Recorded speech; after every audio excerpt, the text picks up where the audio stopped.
Hello साथीहरु, आज पनि म फेरि अर्को भिडियो लिएर आइसकेको छु। आज पनि म सदा चाहिँ नेपाली मुभीको टिजर ट्रेलर त्यस्तै खालको भिडियो लिएर आएको छु।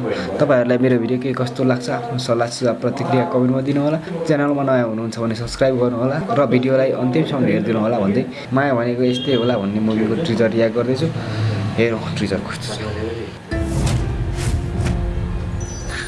हाँसो तिम्रो ओठमा हुँदा खुसी मेरो आँखामा देखियोस्।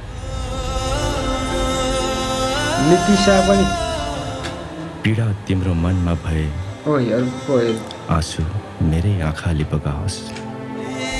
थाहा छैन कहिलेसम्म यो सास रहन्छ, सायद जबसम्म तिम्रो साथ रहन्छ।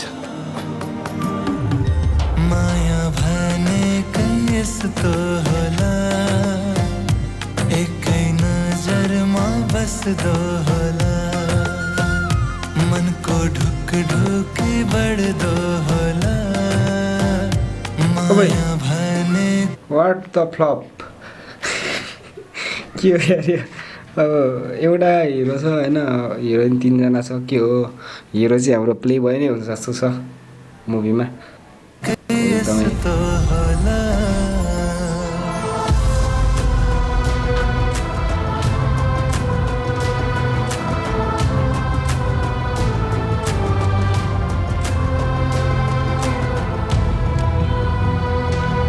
What's going on, man?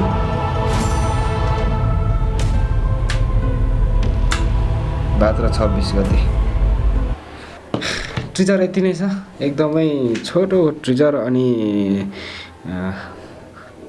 कस्तो केही त्यस्तो बुझ्न सकिएको छैन। वाट एबाउट स्टोरी हैन। रेखा थापाको मुभी हो यो। एकदमै पछिल्लो समय उहाँ एक्ट्रेसमा भन्दा पनि मुभी बनाउनेतिरमा अलिकति फोकस हुनुहुन्छ जस्तो लाग्छ मलाई मुभीमा। अब रेखा थापाको मुभी हो भनेपछि केही न केही स्टोरी त होला, तर ट्रिजरमा चाहिँ अहिलेसम्म केही पनि बुझ्न सकिएको छैन।